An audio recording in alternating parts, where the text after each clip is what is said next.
After probably spending way too much time on his superhero escapades, Spectrum Corp CEO Daniel has amassed a huge amount of paperwork and reports that he neglected to do for some time. Noticing his best friend's frustration, Spectrum Corp COO Tyler tells his friend to take the day off, meaning no CEO stuff and no Raytheon, which is Daniel's superhero alias. And Daniel gladly takes the day off, though he suits up right as he exits the building. Elsewhere in Egypt, Weapon Eyez finally finished his task of aligning the orbs of power given to him by Apollyon, who instructed him to align the orbs at the exact coordinates of the pyramids of Egypt. And as soon as the final orb was aligned, it shot out a beam of energy that sent Weapon Eyez flying backwards, and also short-circuiting Raytheon's suit as he flew over Egypt, making him fall out of the sky. After tracking down the source, Daniel directly confronts Weapon Eyez, leading to a full-on brawl between the two of them, until Raytheon gets the upper hand and destroys the orb, sending both of them flying, with Weapon Eyez getting badly wounded in the process as he tried to stop him. On the ground, Raytheon rushed over to Weapon Eyez and begged the onlookers to get some help for him. He also just couldn't understand why Weapon Eyez was so willing to even lay his life down for the orb and Apollyon's orders, going as far as to suggest it's time for Weapon Eyez to find new allies for the most part, who aren't ready to kill him at every turn.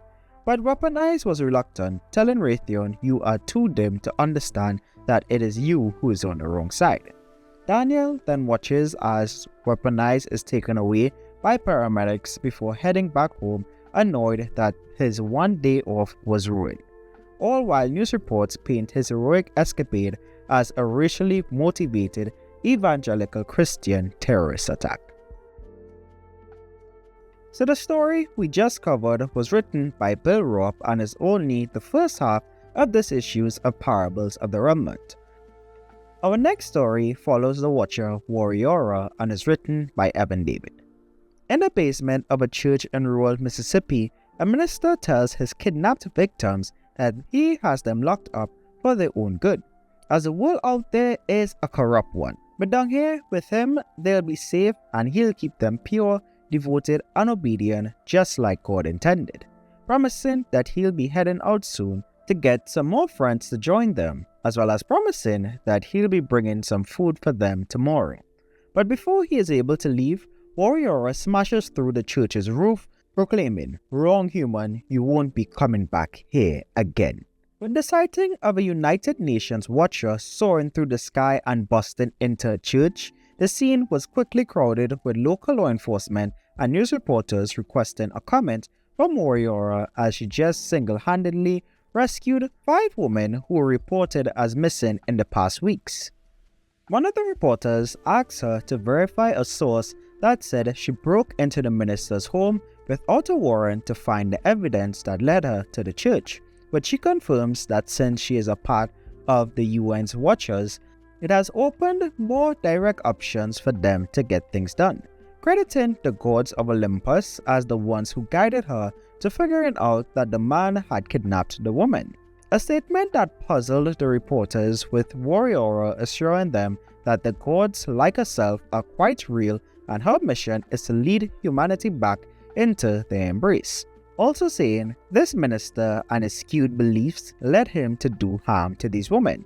Crime is nothing new to me. We had it in ancient times and we do today. What is new are these strange and deceitful new gods you people have invented for yourselves. That the teachings of Christ this man follows is responsible for these crimes does not surprise me. And a pastor within the crowd directly opposes her claim, stating, "Except the man who did this doesn't represent Christ at all," leading to a debate between the two where Warriora opposes the man's claim that he is one of the true followers, stating he is just as deceived as the other man, and begs the question, where is your God? If he is as good as you claim, why didn't he save these women with his own hands? And the pastor responds, "Our God is omnipresent, he is everywhere, and I'd be happy to discuss how and when he intervenes in this fallen world. But first, let me ask you a question. Where are your gods? As you've said, the Greek gods live at the top of Mount Olympus. If we go to the summit, will we find your gods? Warriora assures him that they will find the gods of Olympus if they go there, as she has been there before, also proclaiming that only one worldview will end up being fact, with all the others being proven to be fiction.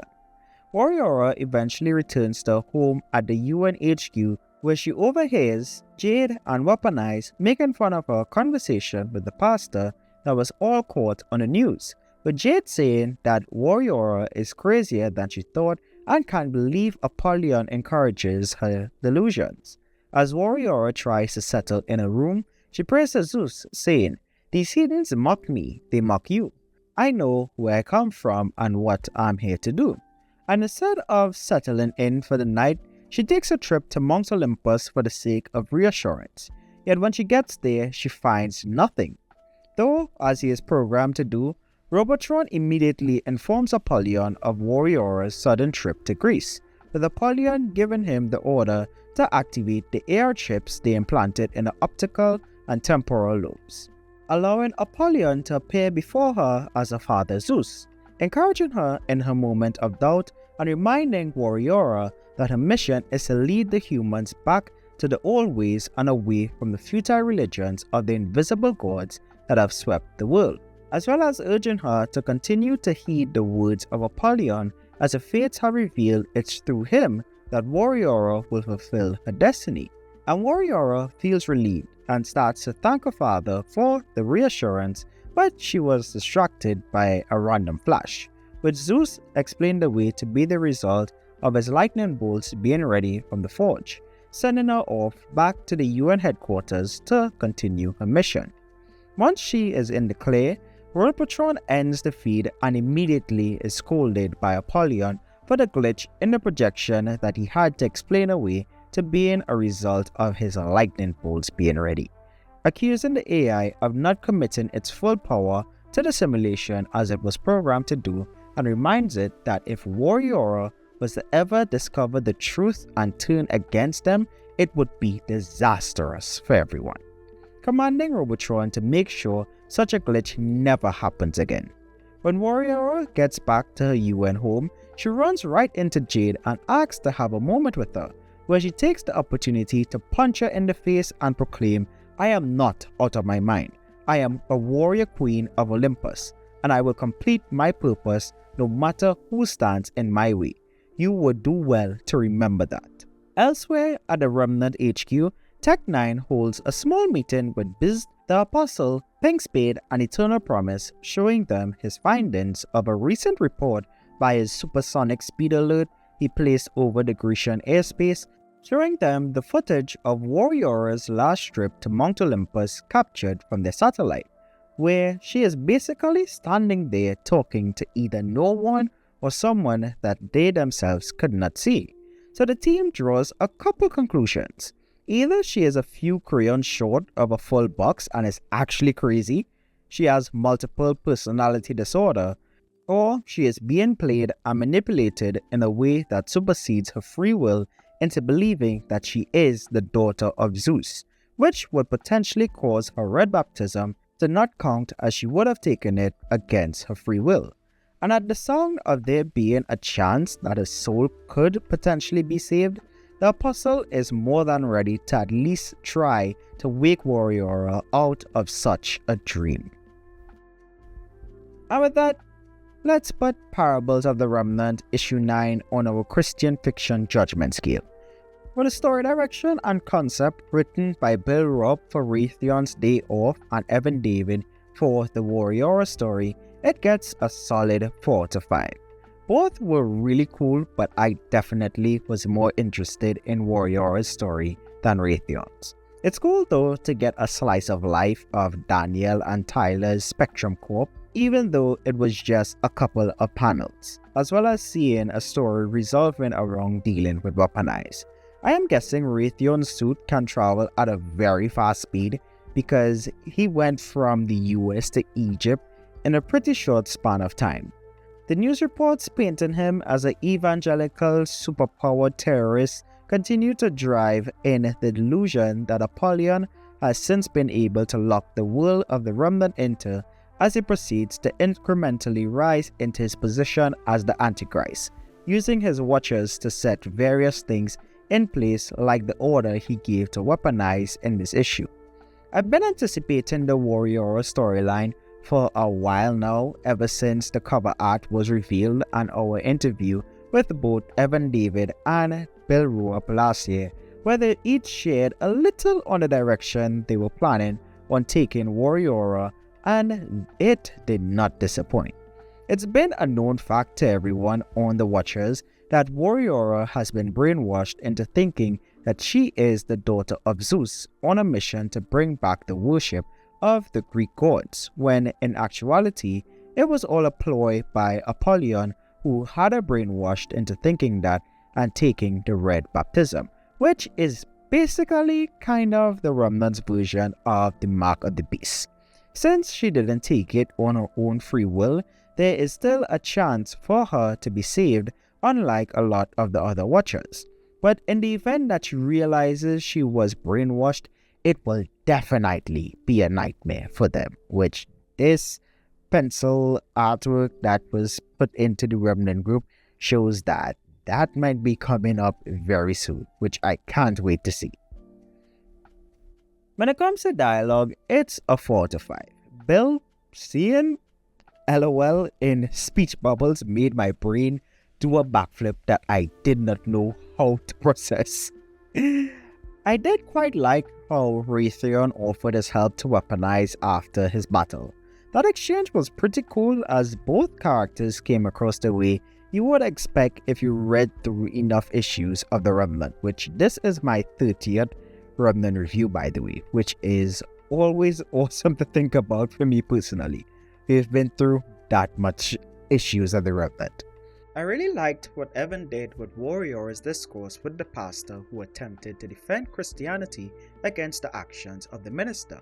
Often when a heinous event comes to light by some church throughout the world where a minister flat out abused their position of power, like said minister in this comic, that person's actions is judged by many as all of Christianity believes or endorses such behavior, when that simply is not the case. And Warriora's statements are some of the things you hear or see in the comments of articles or videos that cover such a situation. Though I must disclose I am yet to see anyone champion the Greek gods like her do. But it all comes across pretty well in my opinion, including her defiance of Christianity. Biz saying she is probably a few crayons short of a full box is a line that made me chuckle quite a bit when I read it in the comic. With artwork by Carlos Rodrigo and Perea Pelia for Raytheon Days Off, along with JB Reyes and Alex Pincovia on illustration and Perea doing the colors for the Warriora story, with Alex Sacha-Ben-Batch on lettering, it gets a 4 to 5 on our scale. That Warriora busting through the church walls is my favorite panel, for sure. When it comes to theological basis, which refers to how well Christian principles are adapted in a piece of fictional work, it's a 5 out of 5.